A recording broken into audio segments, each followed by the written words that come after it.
Good morning, all. It's the highlight of our week. We've got Joti Brar. Let's talk.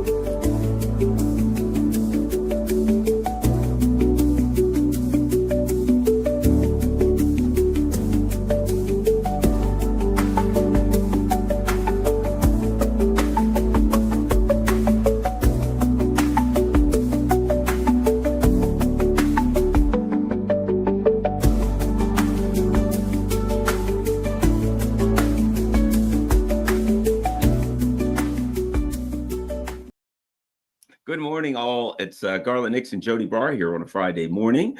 Plenty to talk about. I'm looking forward to it, particularly the way last week ended. The look on Joti Brar's face said, I got some things to say, buddy. I'm going to straighten you out once and for all. And so now we got to get it straight. Just a note of housekeeping. Sunday, if you get a chance, check out the mother of all talk shows, a certain schmuck from this channel. That would be me. We'll be standing in for George Galloway. So I'm looking forward to having fun. Who knows how that's going to work out, but I'm going to have fun. So hopefully you guys will be there and we'll make it happen. All right, Joti, this is great. And I tell you why, I have been anticipating this ever since last week. Kind of like you watch, the weekly shows that come on every week and they do the cliffhanger. And at the end of the show, they're like, somebody walks in and they open the door and they see something. Like, oh, and you're like, oh my God, what's going to happen? Stay tuned next week for another edition of, As the Stomach Turns. All right. So what we've got here is at the end of the week, I was like, well, I don't know. Do you think it's possible these imperialists don't want war with China? And Joti's like, this part of her hand right here is like, you idiot. What are you talking about, Garland? Okay, Joti.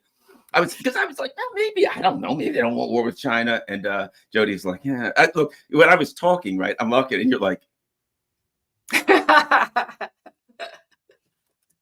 right. And I'm like, okay, I see where this is going. All right, Joti. So I'm looking forward to hear it. And then over the course of the week, I did see some things. For instance, I saw Trump talking about Greenland, and he's like, yes, because it's very important for our national security because China and Russia, they use that area. And I'm like, it almost sounds like you want to dominate the sea lane so you can cut off people's mode of transporting goods. That doesn't sound nice. Joti, what's happening? Why is it that the imperialists have their filthy little eyes on China? It's a very good question, darling. Before I start, I'm going to do a little plug. Look how tiny this book is, people. It's not even, you can't call that a book. Tiny little pamphlet that I wrote some time ago called The Drive to War. As you see, The Drive to War Against Russia and China.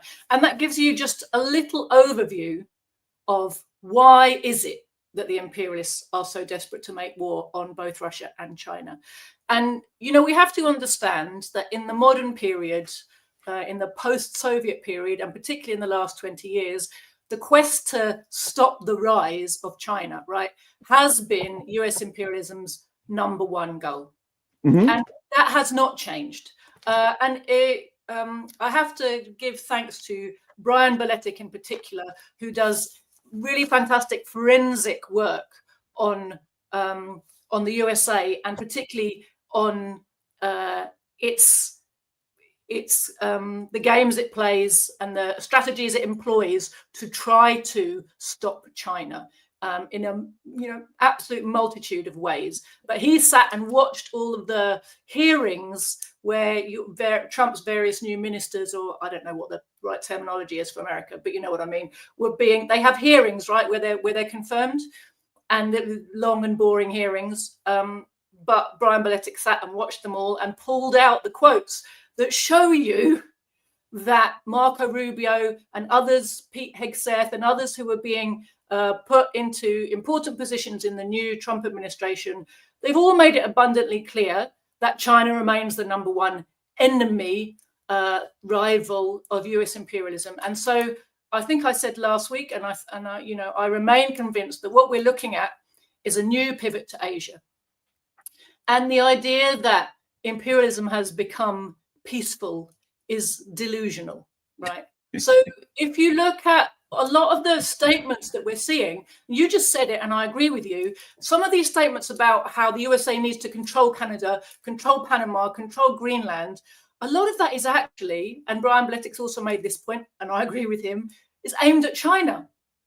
there's a desire to monopolize resources and a desire to monopolize trade routes. These are inherent to imperialist economics. And it's for two reasons. One is so that the monopolies of the particular country concerned, i.e. the USA, have free access to those routes and those resources and get them for as cheap as possible, preferably for nothing. And if we look at the way the USA operates around the world, a lot of it is about being able to just loot resources directly rather than having to buy them on the market. Remember, these are the people who tell us that capitalism is king of everything, but their version of capitalism is we're so big we don't even have to pay, right?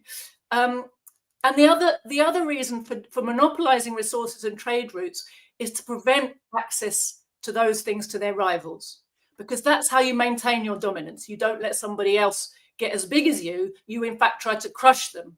And even though China is not another imperialist power, it's definitely an impediment to US power, right? So this is the strategic aim. You're absolutely right. The sudden interest in Greenland is all about the fact that one of the new trading routes that China and Russia have opened up goes through the Arctic. They're just trying to stop the USA being able to strangle them, because the USA has for a long time been targeting all their existing trade routes. If the USA didn't do that, nobody would be running around the world trying to say, oh, what's a new way we can deliver stuff? They'd carry on delivering it how they've always done it. But the fact is the USA has made no secret of its desire to strangle China by every possible means, one of them being to use its navy to cut off China's access to important raw materials transported to it via the standard shipping routes to China. Just a quick point. I heard Hillary Clinton, Condoleezza Rice, and they were talking about China's threat. And what's the threat? And they said, what? And they said, they want a blue water navy, meaning a navy that can go outside of there. In other words, they want to do something that would inhibit our domination. And I remember thinking, so why the hell would we care if they want a navy that can go around? We can, of course, now it all makes sense. Go ahead. They were telling on themselves. I saw recently a pie chart showing military spending in the world, right? And of course, massive amount of it is by the USA, despite the fact that the USA only represents 5% of the world's people, and I'm not sure the percent of the world's territory, right? Massively disproportionate, because the USA has decided it has the right to control the entire world. But most of the spending by most of the other countries is because of imperialist spending. It's because the USA threatens them and menaces them and uses its military to stop them being sovereign and just living their lives, that they are forced to spend a whole load on the military to defend themselves. And that's something that's really important that the pie chart cannot explain to you.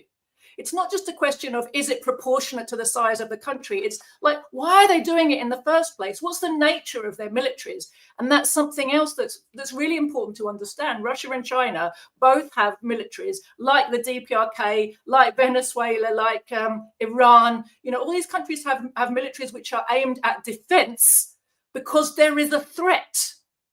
If the threat wasn't there, they'd be able to spend more money on lifting the lives of their people. But a section of their money, in order to be able to lift the lives of their people, they first have to make sure they can defend themselves against high-tech machinery of death that comes from the imperialists. And that's the number one condition for sovereignty in today's world, is a high-tech military that can fend off the Western militaries.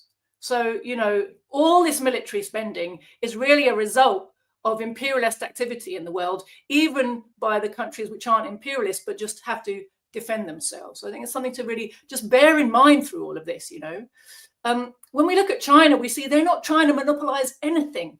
All they want to do is secure their access to important goods. Not monopolize anything, not loot anything. They pay market rates for everything that they get from other places. They provide benefits to every country they trade with. But that's exactly what makes them such a threat to the US, because, of course, the imperialists want to loot and dominate. And China, being able to carry on the way it does without impediment, is offering other countries a chance to escape from US control it itself has escaped that control. And just by existing, it's therefore putting a limit on the extent of profit taking for US monopoly corporations and financiers. And that is not acceptable, particularly when you remember that we are in the midst of the worst ever global economic crisis of overproduction. That's a capitalist economic crisis on a global scale, which means that the entire world economy is in a huge crisis. There's a massive difficulty in producing for profit because the mass of the world's people have become too poor to buy goods that are produced by the imperialists.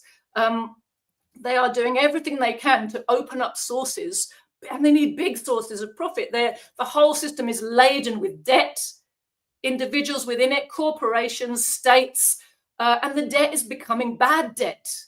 You know, the whole system is teetering on the brink of a massive collapse. They need a payday, Garland, and that's why some of the hysteria that you see around all of this stuff actually is a reflection of real panic. The ruling classes of the Western imperialist countries are in a panic. The panic is not Trump. The panic is imminent financial meltdown of their entire system if they don't get a payday quickly, right? The Russian war was that attempt to get the payday quickly and destroy one of the big obstacles to US hegemony, right? It was sold by one section of the ruling class to the rest as like a stepping stone that would also get us one step closer, they said, to the destruction of China, because they said it's going to be easier to bring down Russia, and Russia's collapse will strengthen our system because it will give us a payday, and it will weaken China by depriving it of a vital ally. So that was the reason why they were like, okay, we'll go for Russia first. We'll put all our resources into facing Russia, because then it will be easier to get China. Right? That was the whole, rationale. And now a whole section of the ruling class is like, look, this isn't working. We have to, if we don't get onto China, we're going down, right? And so there's a kind of, there's a desire now. They haven't stopped wanting to bring down Russia. It's just that this version of trying to do it has failed. So they're trying to negotiate something. I think their ideal is some kind of a truce or freeze with the Europeans finding ways to kind of actually rearm Ukraine, rearm themselves, keep everything going for a while, reopen the war at some point down the line. In the meantime, blather a whole load of words about peace to the Russians. And again, Brian Baletic has pointed out very timely fashion that we've seen this type of reset of relations with Russia before. In fact, the last time it happened, Hillary Clinton was in the front of it, shaking hands with Sergei Lavrov and saying how we can do business together and we need to be friends and all the rest of it. So, and one of the aims of that, of course, is to try to break the unity of the Russia-China alliance. They want these powers separate, not together. And one of the aims of the peace talks, whatever happens there, will be to try to lull Russia into feeling that it no longer needs to see the USA as an enemy. And in fact, we're all good capitalist friends together. Those Chinese communists, they're not like you, are they? They'll want to be driving a wedge. It's very important for them to try to drive a wedge between Russia and China. I'll be surprised if they manage it this time around. The Russians have got much longer memories than the Americans. If I may add, it seems that one of the things that this particular conflict has done is, I'm not going to say forced, but motivated the Russians to reach back to the legacy of the Soviet Union, of the knowledge they have of how to deal with imperialists and how to mobilize their society in a way that is necessary. In other words, they know the formula. They've seen this game before. So when pushed into the corner, even though they're doing capitalist things, they know the formula to deal with imperialists. And recently they came out and said, nah, we'll never break from China. You know what I mean? That's not ever going to happen. So one of the things they've done is pushed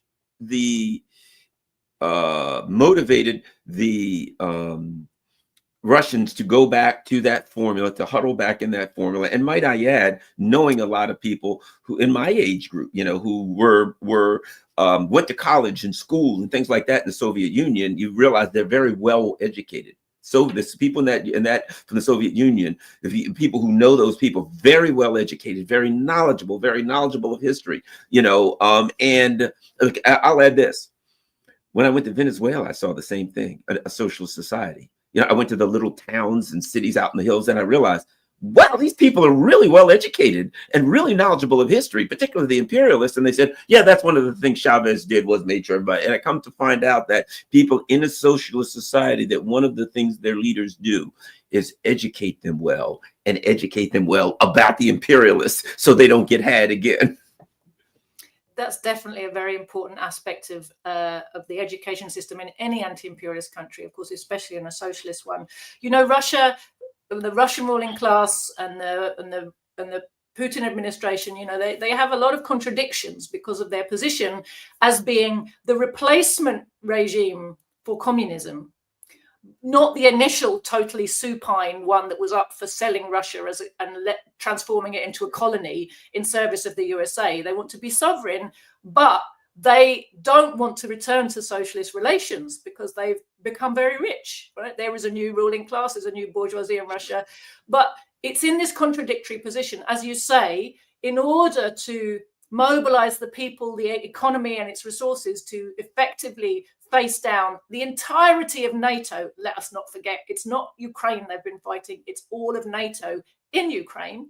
In order to be able to do that effectively, they have absolutely had to lean into all the legacy and benefits that were built in their country through the Soviet Union, including their education, their technical base, their industrial knowledge, their kind of collective, memory and traditions. And, it's really added to a movement that was already growing before that, of the kind of prestige of Stalin and the Stalin era, which was, of course, the best era in Soviet history, and the one that everybody universally looks back to and said, my God, we were amazing then, weren't we?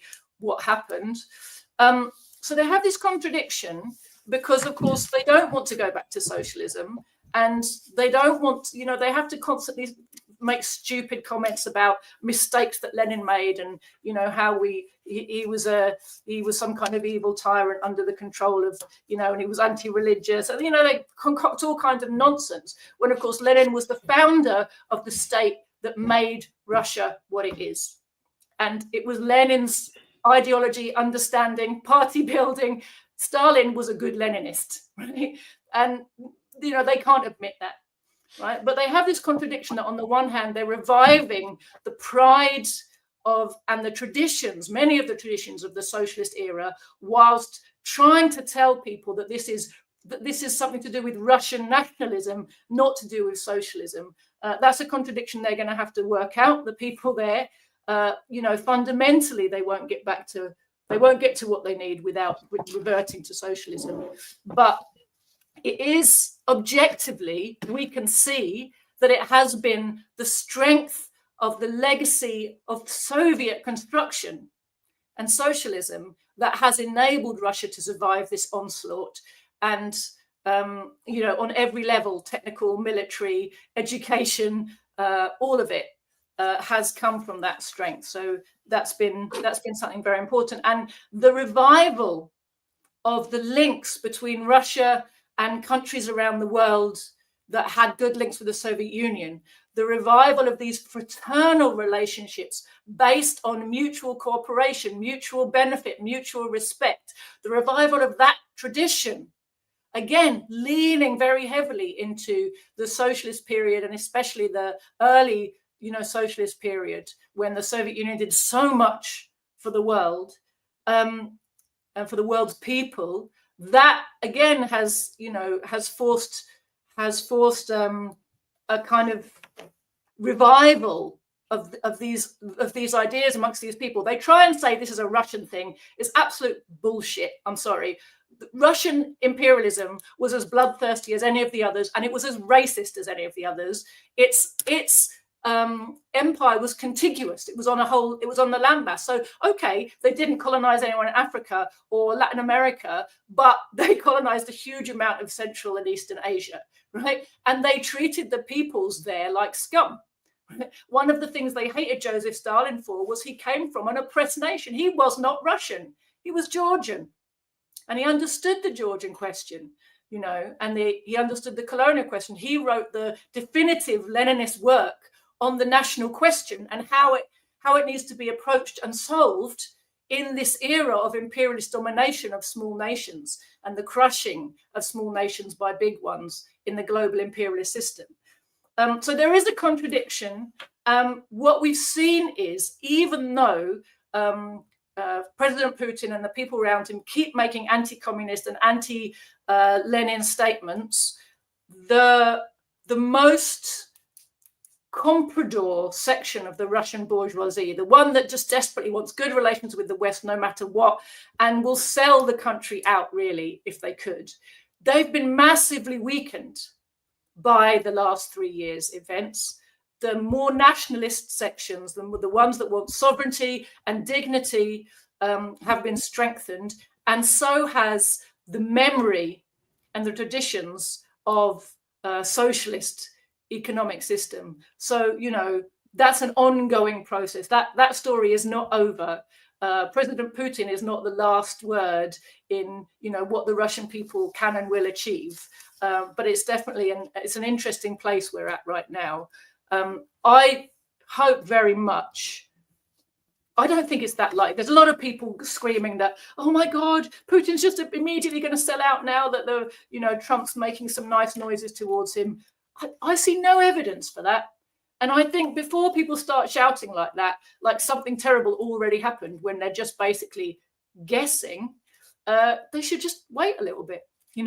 There's far too much, in the kind of infosphere, social media sphere, people, alarmist screaming that gets people kind of panicked. Every time anything happens, there's the kind of fake panic set off about it to make you basically lose hope, lose confidence, in what's actually happening, and also to just turn you against, in the West, we workers have to understand we're on the side of Russia in this conflict. And I think the ruling class have understood that a conscious section of the workers have identified themselves with the Russian cause. They've understood that Russia's in the right of it. And they want to find ways to scare us off. And the panic and criticism from the left of like, oh my God, he's a traitor. This happened. Look, they're about to lose. They didn't really want to fight the war. They're about to give it all up. This is one of the ways of engendering, a kind of sense of, oh, we can't associate with them. They're all bad. All leaders are bad. This to get us to sit on the fence rather than say, no, we're on the side of Russia. So I just think we have to be a bit careful about that. Anyway, coming back to China, if I may. Sure. The aim of being able to blackmail and ultimately kind of strangle China through control of shipping lanes has been a really, strong one. The raw materials come into the country through the sea and over land, but a lot of them come through the sea. And, it's been well known to the imperialists that the South China Sea route through the Malacca Strait choke point, which goes from Pacific to Indian Ocean, is something that if they can dominate and control, they can essentially blockade China and starve it. That's their, and starve its industry, starve its people of important resources. So the imperialists have been working to that end for a long time. And therefore, China has spent, the last 20 years working on initiatives to create a more robust international trade network that is not controlled by imperialism. And that's all we have to really understand about what China tries to do internationally, right? It wants to allow the countries of the world, including itself, but not only itself, right, to interact freely without the diktat control mechanisms of the imperialists. So they've built the Belt and Road routes over land and through the sea. They've yes, they've made investment in the Panama Canal. There's proposals for them to build a new canal through Nicaragua. And of course, there's these new Arctic shipping routes, right, from Russia to China. There are many different routes around the world. They're all part of the same plan to try to enable trade to continue to flow in ways that the USA cannot control and close off at will, right? And of course, at every stage of this process, the USA has been working very, very hard to try to stop China from succeeding, right? So their interference has included terrorism and sabotage of infrastructure projects. They've created and funded armed insurgencies all over the place. Two examples that come to mind are Pakistan with the Balochi region, and Myanmar, where they've funded loads of different ethnic groups, basically in a continuation of British imperial policy, to all be fighting the state. And the reason they want to bring down the Myanmar government is because Myanmar is a really important spot on the Belt and Road. And of course, if it becomes a kind of failed state a la Libya, it will then be a point of chaos in the entire, Asian region, which, would be useful to US aims. None of this helps either the people of Myanmar or the people of the world, right? This is all to try to maintain the domination of the imperialists and their ability to loot and plunder, right? And they've also funded all kinds of civil society movements all over Asia. We see them in Bangladesh, we see them in Thailand, we see them in literally every country you go to, Indonesia, Vietnam, And so the other thing they've been doing, of course, which we talked about last week, is setting fires inside China's borders, right, to try to weaken and bring down the government from within. So there's Hong Kong, there's Tibet, there's Xinjiang, there's Taiwan. And then there's places nearby they've been building up as armed bases, like the Philippines, Japan, Taiwan is one of those, South Korea. So again, you've got these kind of rings of fire, around China. If I could mention the Philippines, what's interesting is, so there's a former Filipino president whose name is Duterte. And here's what's interesting. So I heard all of these people. Yes, the International Criminal Court is going after Duterte for his drug. Apparently he went after the drug cartels or something, killed a lot of innocent people. Is, terrible thing. Okay, but my first, my first thought was, there ain't no way in the hell they're going to go after this guy for killing innocent people. I don't know if you've been paying attention to Palestine and Syria, but that's not something that, at the top of their priority list for injustice, right? And then I started really reading. Duterte's been complaining in the Philippines, saying they're just setting us up to be a proxy against China. We've got to push back. He's been pushed like his daughter or sister or someone. So he's kind of as the former leader, he's like a strong part of this growing coalition that's saying they're setting us up to be a proxy against China, and we're going to get blasted to pieces, and we don't want that to happen. We don't want to be the next Ukraine. What do you know? The International Criminal Court, for whatever reason, they said, oh, come here, we need to talk to you. He gets there. They nab him and take him into custody.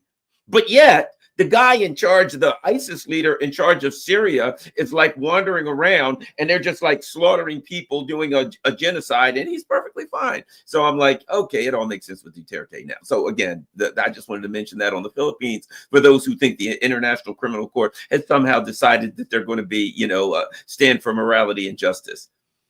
Absolutely. The ICC is a tool of imperialism.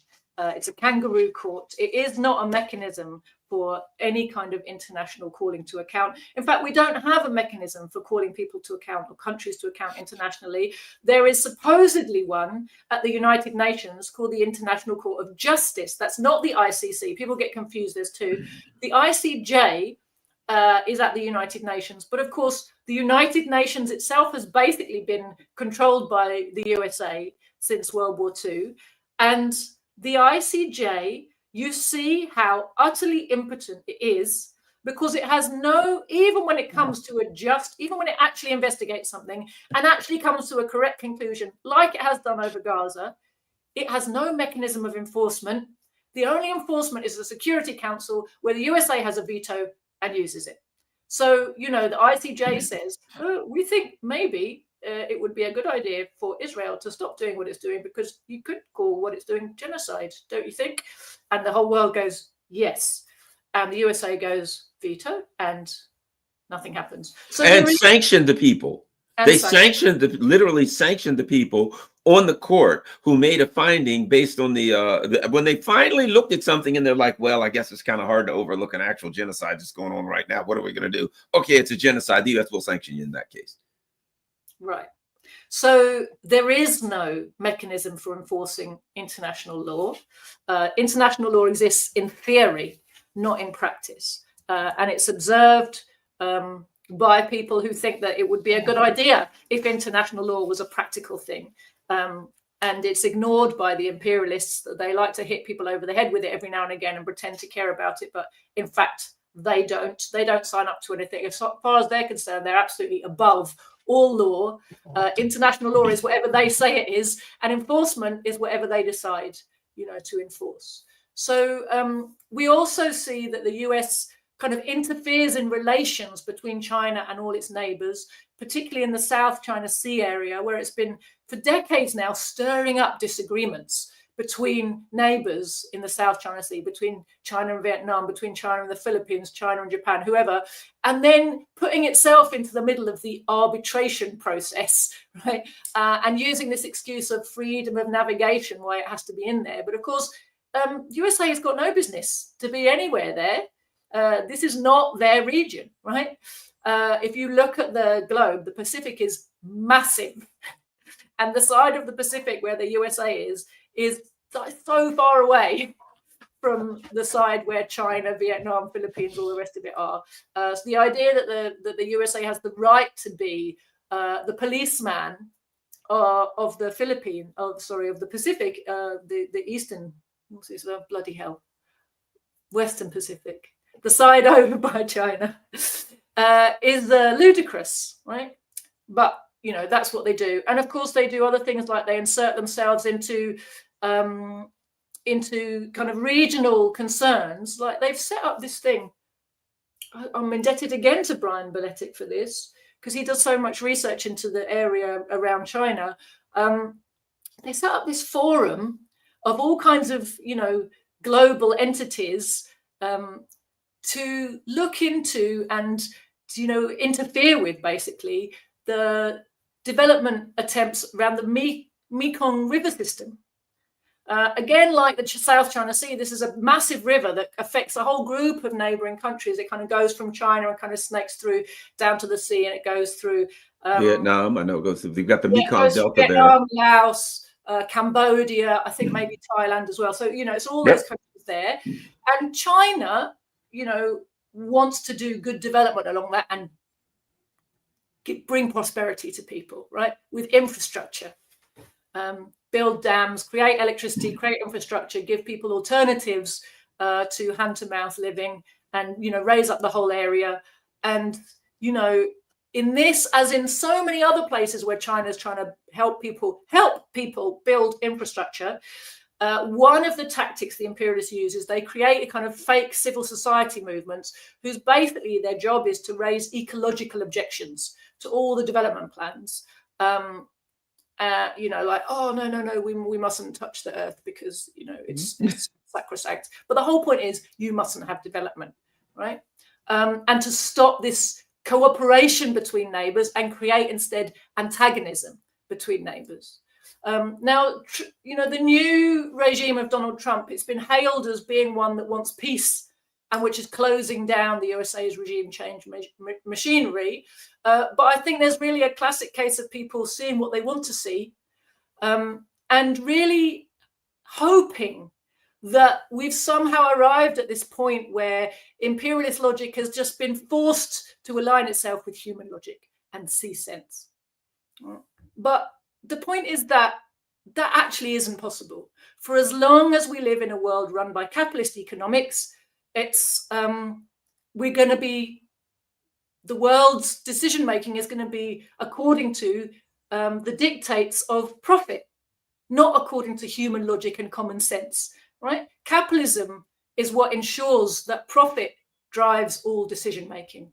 And capitalism, gone global, and turned from small scale to big scale, like monopolies, that is what imperialism is, right? Imperialism is not a bunch of foreign policies. It's not a bunch of wars and armies. Imperialism is capitalism on a global scale. And having gone global, the contradictions of the system, the inequalities and the obscenities have become global also. And they've also become, the contradictions have become deeper and more inescapable, right? So whatever Trump himself thinks or wants is ultimately irrelevant. Imperialism is not a system that's capable of living in peace. You have to look at what people are actually doing and what the real approach is. If you actually, even looking at some of the statements that have been made by Trump and his cabinet, what you're seeing is, what they're saying is, yeah, you can all have peace if you do what we want and hand over your stuff without fighting. Then fine, we'll do everything peacefully. Well, they're not saying we're going to go away and stop trying to take your stuff, stop trying to steal your sovereignty, stop trying to loot you and subject you. No, we're saying the peaceful road is let us do it without putting up a fight. So they're not even, the need for regime changing anybody who gets in their way hasn't gone away. What it looks like is that there's a kind of review going on about how's the regime change mechanism, how are they working? There's been a lot of loud kind of attention-grabbing drama, which is really, I think, for the public's benefit. And behind the scenes, it's really like there's like an audit going on, right? Which bits are working for us and which bits are not. But a lot of the public drama, I think it's really aimed at getting us to imagine that now all of this dirty stuff is in the past. Now, imperialism does this all the time. In Britain here, we have this thing of release of cabinet papers, and they come out, I forget, it's like the 30-year rule or something. And then you get, there'll be some article, in the broadsheets or on obscure websites delving into what's been released and the secrets that have been exposed. But it's all done in a way where, even if there's a big scandal about something, like the way some Kenyan prisoners of war were treated, or, whatever it might be, Britain's involvement in something really disgusting 30, 40, 50 years ago, even if it makes it all the way to Parliament and there's an apology issued, it's like, oh yeah, but that was then. That was then, this is now, that was a long time ago, that was other people, nothing to do with us, because of course we're all different and civilized now, aren't we? And that really there's quite an attempt, it seems to me, to convince us that what we're seeing is the end of the US behaving in this dastardly way, and with the aim of corralling everybody back into believing that the change they want to see is going to come through the system. Right. And I think it's also noteworthy that, Marco Rubio himself is the product of and a long time participant in the NED regime change machine. Right. So MAGA rebranding, I don't think has really changed his essence at all. It doesn't seem that it has. I've seen lots of little clips and read some speeches and interviews by him where, when you look past the kind of soundbite headlines, what you see is he himself is saying that the regime change machine is not being shuttered completely, but it's being put on a pause while they assess it for effectiveness and make sure that where they're spending the money is where they want to spend the money. Right? So, and I think parts of the regime change machine are basically going to be closed down because they've become a busted flush. There's been so much excellent exposure of how they operate, and so many countries have started to realize, oh, if the NED is there, if the US aid is there, these are undermining your sovereignty, that they've stopped being that useful. So admitting to that and very publicly dismantling it is a good way of letting the rest of the machine continue to operate, or setting up new organizations to do the same things under different branding. And if I might add, and I've been commenting the last few years, what's the point in doing it if it doesn't work? Here's what they do. Everybody knows, there's NGOs all over the place. Oh, they're printing a bunch of flags, and very, very nicely, crisply, smartly printed T-shirts and the really beautiful signs that say whatever they want to say. Then the protests come out, and then somehow there's pallets of bricks or something happen to, just gather somewhere that they can throw. Then they turn violent, and then but now, if you look what happened in Iran, if you look what happened in Kazakhstan, the anti-imperialists are wise to them. So the anti-imperialists now say, we're going to watch it. We're going to let it run its course. We know how to thwart it, and then we'll go on. So it just doesn't work.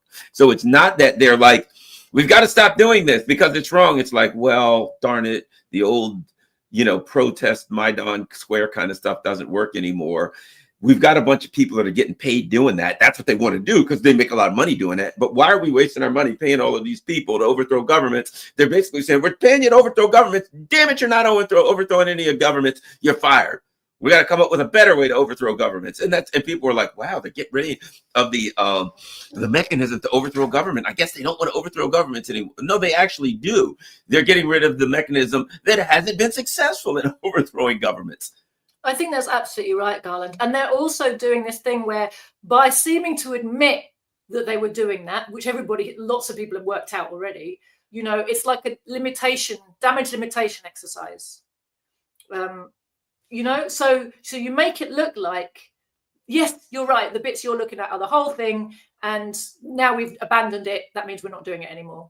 But they don't talk about all the rest of the machine that still is there, and the ways in which they are just reorienting and retransforming, and how it's actually carrying on under different auspices and different branding.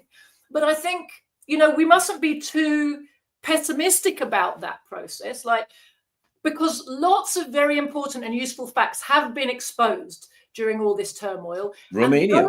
What we have to realize is those are useful in educating the working class about the true nature of the system.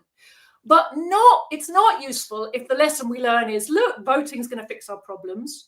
It's not useful if the lesson we learn is, oh my God, they'll always find a way to win. Right? What we have to do is just recognize how the system works. We've got to recognize that, woke ideology was one type of branding for US imperialism, right? And MAGA is another type of branding. It's a rebrand.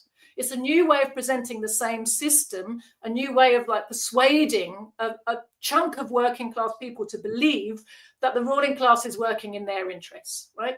But ultimately, on both sides, that's a lie, right? The system doesn't work in your interests, right? Both types of branding conceal the anti-worker essence, or try to conceal the anti-worker essence of the system, and the anti-worker attitudes of the ruling class try to conceal the fact that the ruling class that remains in charge, no matter what the branding, are as happy to sacrifice Western workers in their quest for profit as they are to sacrifice Ukrainian workers, right? They don't care about you. They're just trying to preserve social peace to the extent that they can be left free to do their dirty deeds all over the world, loot and pillage the world, and they can, keep their position at the top of society and the top of the world. And I think it's a good reminder that, the drama of the news cycle is not a good gauge for understanding what's really going on in the world. When all the papers are screaming emotive, polarizing statements at you, it's a sign they want you to get sucked into some narrative or other. And increasingly, those are framed in very polarizing and culture wars ways to persuade us to pick a team. We've talked about this lots of times, haven't we, Garland? Divisions in the ruling class, and this idea that workers, well, it's not an idea, the ruling class, in order to stay in power and affect its policies, has to mobilize a section of the workers on its side.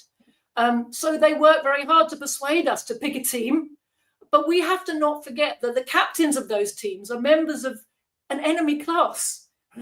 None of them, they're our friends.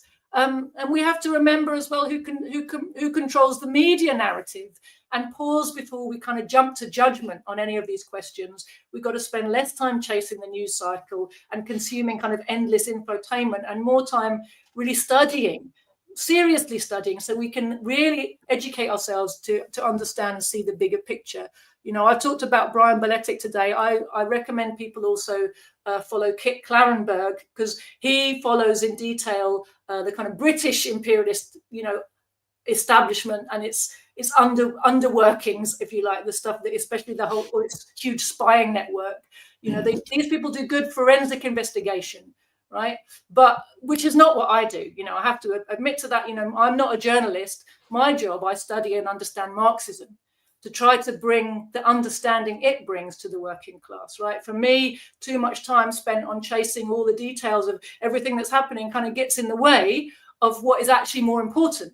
Because the truth is that if you really grasp the essence of this system, and you understand its place in humanity's historical development, if you understand its contribution to humanity's development, but also its limitations and the fact that it's reached the end of its life, you can also see the urgent need for socialist revolution so that we can escape from the obscene contradictions that we're living in today. And once you've really understood that, you don't really need every little new detail to convince you you've understood the big picture.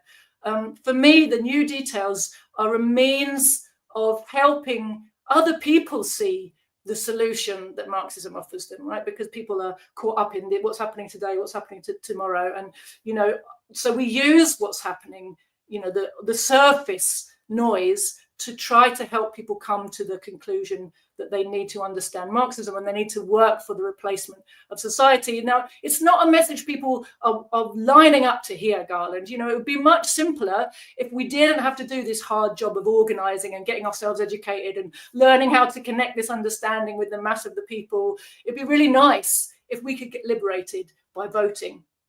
But we can't. And since we can't, the sooner we realize that we can't and stop chasing these kind of dead-end illusions, the better it's going to be for us, right? Because the world is paying a massive blood price for the fact that the workers of the West are so passive and inactive. And it's horrific. If you stop and think about it, you know, we're all heading down the drain right now. If we don't do something, where we're going is to the bottom, and it's a horrible, hideous place. But there is something we can do. We don't have to just sit here and let that happen, and we don't have to sit here and let the peoples of the world take the price of us failing to hold our own ruling class in check. You know, I think it's really important for us to realize that we've got a role to play, and we're not just passive, you know, observers going, oh God, it's all just terrible, isn't it? Like there is something we can do. And you know, something that Brian Beletic often says is that keeping the mass of the world underdeveloped and dependent on the West for its finance and technology is a strategic aim of the West, right? Because that's how they maintain imperialist hegemony. But that means they need to keep the workers of the world, the countries of the world, poor. And this is a contradiction that they're in their system, and they can't solve it, because keeping people poor stops the market from growing. They're destroying their own market by impoverishing people. And the way their system works constantly in so many directions impoverishes people that they need to be able to buy the goods they're producing. Capitalism also, one of its driving forces is it has to expand in order to keep going as a system. It has to expand production constantly, but at the same time, it's constantly immiserating the people who are its market, right? This is a conundrum that no member of the ruling class can find a strategy to solve. Not liberals, not conservatives, not free traders, not protectionists. There's no solution to this, right? The only way that the imperialist system can give itself a bit of a new lease of life is through wholesale destruction that comes through a massive global war, right? If the system survived that war, they'd get into huge looting and rebuilding, and that would revive their economy for what, another couple of decades maybe. What's the price? The price for us is untold millions of lives, the destruction of a huge amount of humanity's accumulated wealth, you know, homes, schools, hospitals, roads, railways, power stations, factories, right? Everything. Like, this is the blood price we have to pay for letting the imperial system continue, for continuing to put our faith in bourgeois electoral politics and their politicians and their whole electoral machine that fronts up for this imperialist system, right? We've got to get out of this dead end, Garland. We've got to study.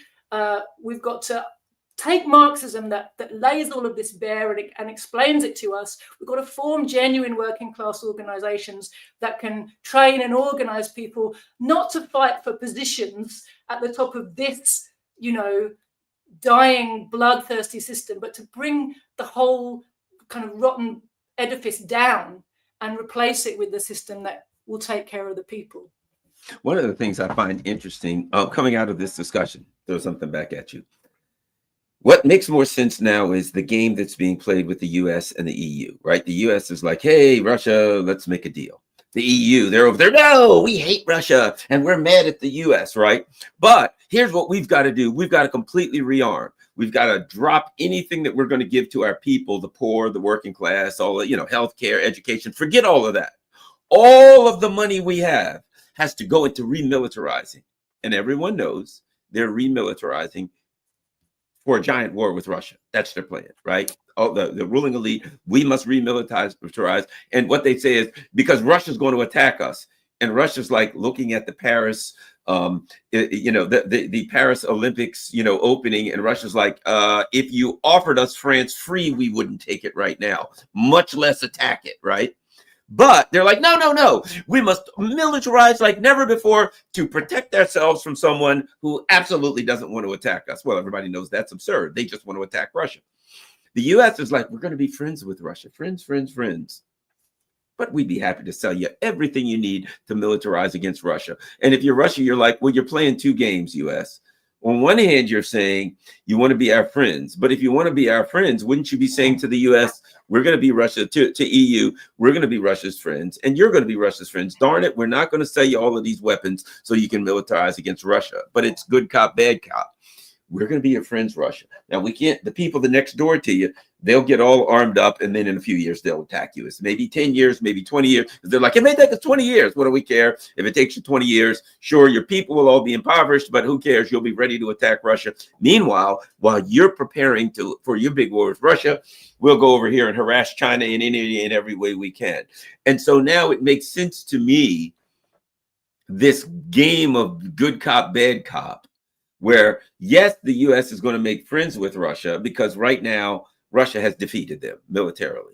They've been defeated in every way, shape, and form. So they've got to turn a defeat into something other than a defeat. But meanwhile, they got to arm their. It's been said about the Chihuahuas one of the things that's been said about the Chihuahua is what's being called the military Chihuahuas, Britain and France and blah blah blah, that they've been playing a Doberman on television so long that they actually think they're a Doberman, but they're not. They're really a Chihuahua. That ain't really it. They know they're a Chihuahua, but their job is to keep yapping until such time as they can get remilitarized and then they can attack China. Now, there is a hole in that theory in that it will create so much destitution and pain amongst the working class that it will foment revolution for sure. If they spend every stinking dime they got on militarizing after people in Europe are used to some level of education and things like that, they will recreate revolution for sure. Anyway, your thoughts on that?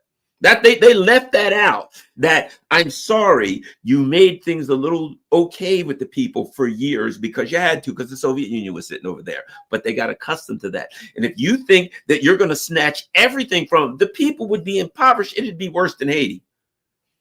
And you're going to think you're going to do that and then throw them in a war at the Soviet Union? They'll get hung. They'll get violent first. Anyway, your thoughts? You're absolutely right, Golan. There's a whole load of flaws in their plan. And of course, one of the flaws, which they always in every imperialist plan, is they never count on the response of the masses to their plans, whether it's oppressed people fighting back or their own people at home saying, no, we're not having that. You're absolutely right that fundamentally what we're looking at is a recognition of the fact that the imperialists have been defeated in Ukraine, and how do they deal with that? The US is trying to negotiate terms of defeat, but it's also trying to salvage everything it can because, as we said, the need to destroy Russia hasn't gone away. They're not going. It doesn't matter what they say. For as long as Russia remains sovereign and independent of their control and their looting, they will not treat it with respect and like a equal partner. They will be trying to bring it down and get their hand, break it into pieces and get their hands on its resources. That's never going to stop. The question is, so they're busy strategizing amongst themselves. How do we keep this going? The Europeans, as we said last week, the Europeans bet the farm on getting this payday as soon as possible. They're desperate to keep the war going. And of course, they can't keep it going without US help, because this whole plan to remilitarize, they can talk about it as much as they like. But they say in Shakespeare, there's many a slip twixt the cup and the lip, right? There's a big gap between making statements and even promising to spend lots of money, even spending lots of money and getting the result that you want. And all of the Western countries, the USA included, but Western Europe in particular, have a big problem with remilitarizing. That my comrade Alex McKay, and when he does joint shows with Kit Clarenberg, they talk about regularly, which is the military industry rests on the wider industrial base. It's very difficult to have a genuinely strong military industry, armaments industry, without a wider industrial base underneath it. Well, they could talk about reindustrializing Britain like they talk about reindustrializing the USA. They talk about it all the time because it gets votes. People like the idea of having proper jobs that really produce value and maybe even might have a decent pay packet. But here's the thing. The time when industrial jobs had a decent pay packet in the West was a short time. It was that period after the Second World War. Those jobs and those industries all got exported. To bring them back, they would have to bring them back under capitalism, not under socialism. That's going to be a whole other thing. Because, of course, under socialism, we will reindustrialize, we'll do it properly, and everybody will be paid properly. But under conditions of capitalism, to make a profit while reindustrializing the country, you've got to put the workers on the kind of pay and conditions and working conditions that you can get them in, you've been having them in Niger or Bangladesh or wherever else you've been doing your production, right? So when people imagine reindustrialization means back to what it was like working in an industrial plant in 1950, no, it doesn't. If capitalism continues and they actually do any kind of bringing back of industry, the only way for it to be profitable is for labor to be available on the same terms and conditions that they are in other parts of the world. Otherwise, you can't compete on the world market, and capitalism is a world market, right? So there's a lot of problems. Well, if I may bring another one more, Dr. Jack Rasmus, a guy that I know well, always brings this up. Because now the capitalists prey on their own, the former workers, the people now who are the strugglers, the impoverished class, they prey on them. What they've done is, and because it's all about, rentier, it's a rentier. Okay. So now if you've got a worker that you have to pay, all of these workers in a town, they're going to work in a factory, but you've made the cost of rent is so high.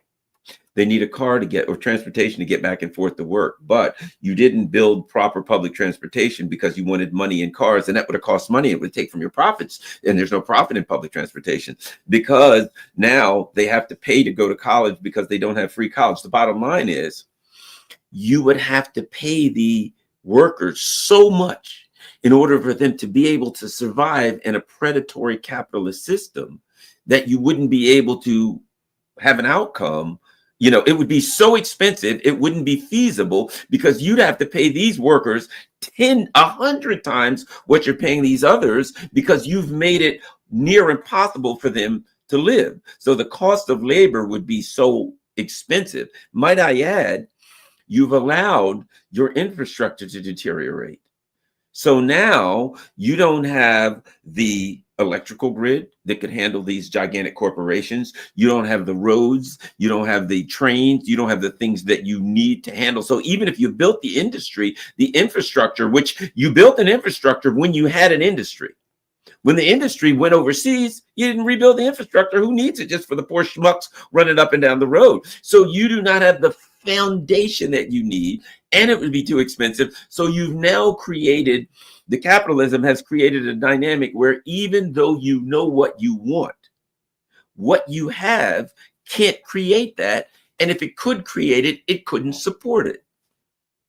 Absolutely. And this is what we're looking at, is the very advanced decay of the imperialist capitalist system back in its heartlands. We have the imperialist economies have gone from countries where sections of the country and sections of the population were utterly parasitic to where like literally the entire country is totally parasitic.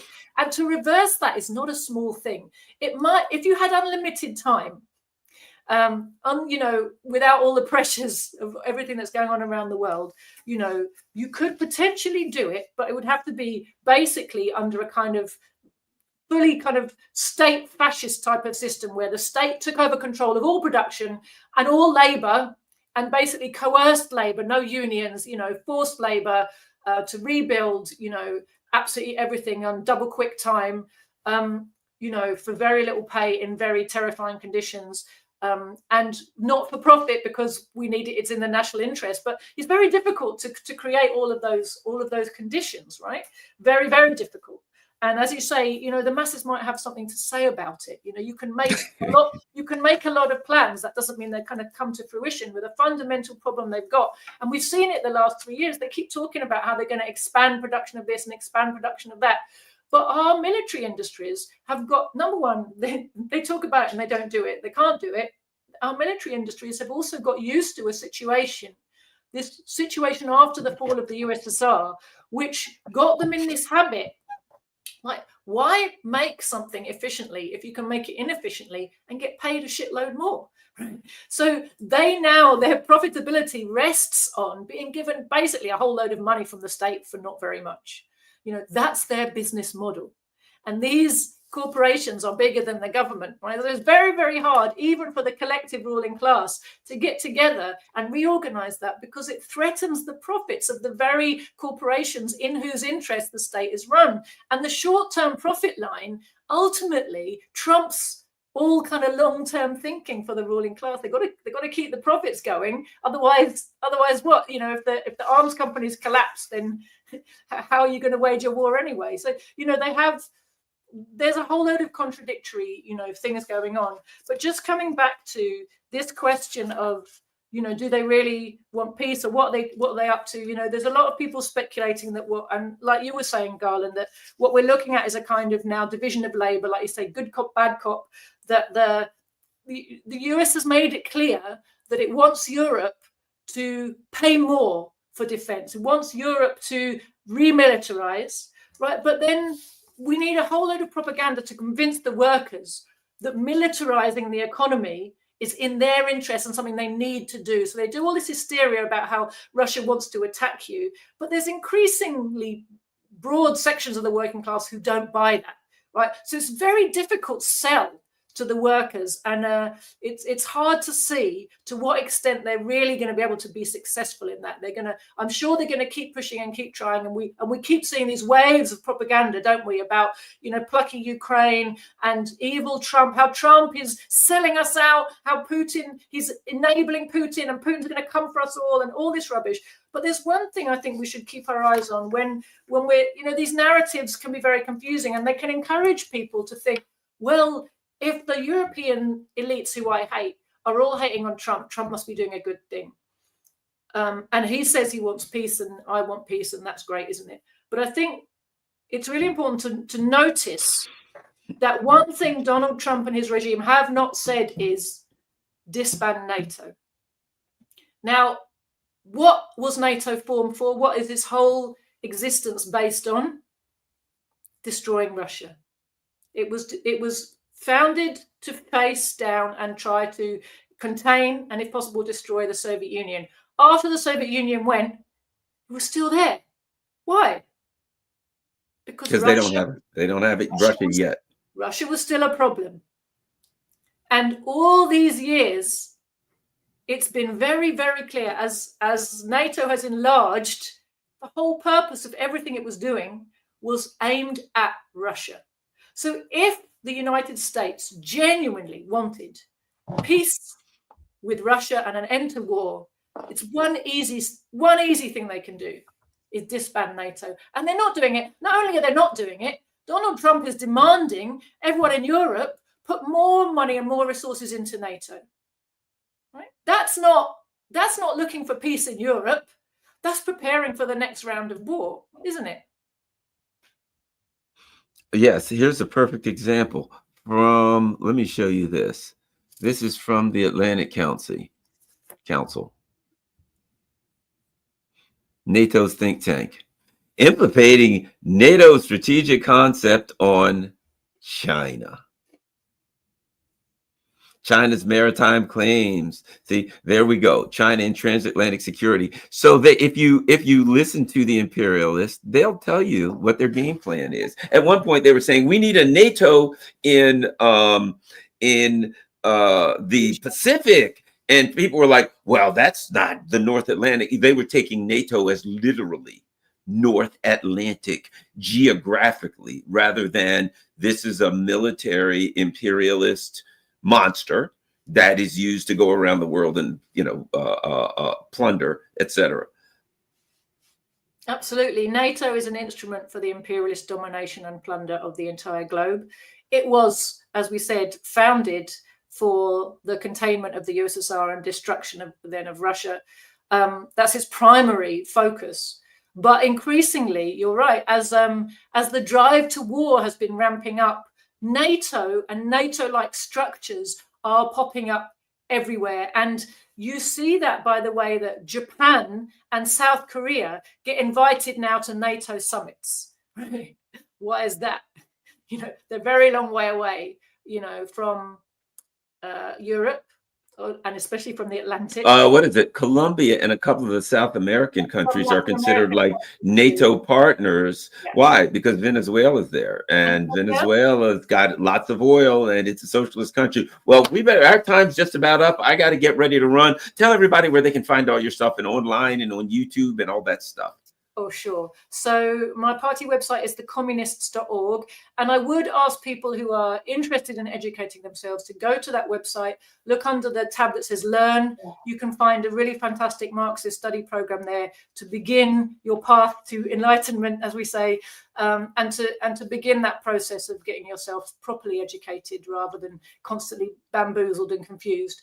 I have a Telegram channel. It's just Joti Brar, my name. My party has a Telegram channel, The Communists.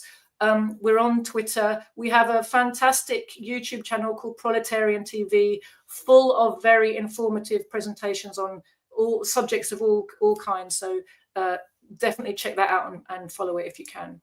One of the interesting things, just before we go, I was reading where President Trump and President Putin called, right? And when the Ukrainian says, "Oh, we want a 30-day ceasefire," one of the things I was on with Jamal Thomas, and I said, "Sure, I guess so. They got like 10,000 troops surrounded in Kursk." "No, we don't want a ceasefire.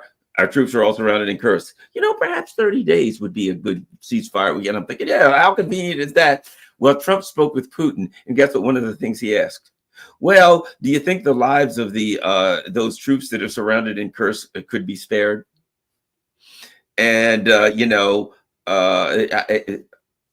if I'm running a war, I'm like, do you think those Nazis would spare the lives of us? It's called a war, right? They should have thought of that before they crossed that border.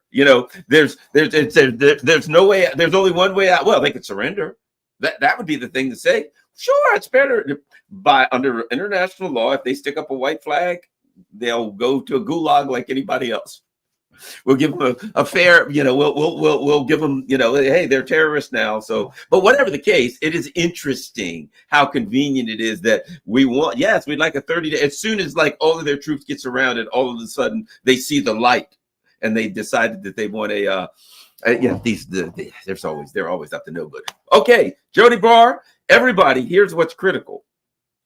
You can see everything. Follow me on Rumble, follow me on Rockfin, all that kind of stuff. So that there's other alternatives if they decide to pull the plug on us on YouTube. Hopefully they won't, but if they decide to, you'll have other options. And actually, I've had several times where I've done videos, they didn't like the video, and they yanked it off YouTube. And I've told people, well, if you like that video, if you want to direct someone to the video, they can still go to Rumble or Rockfin. So that's certainly an option. And share this particular video on all your social media platforms. Thank you very much. We're out.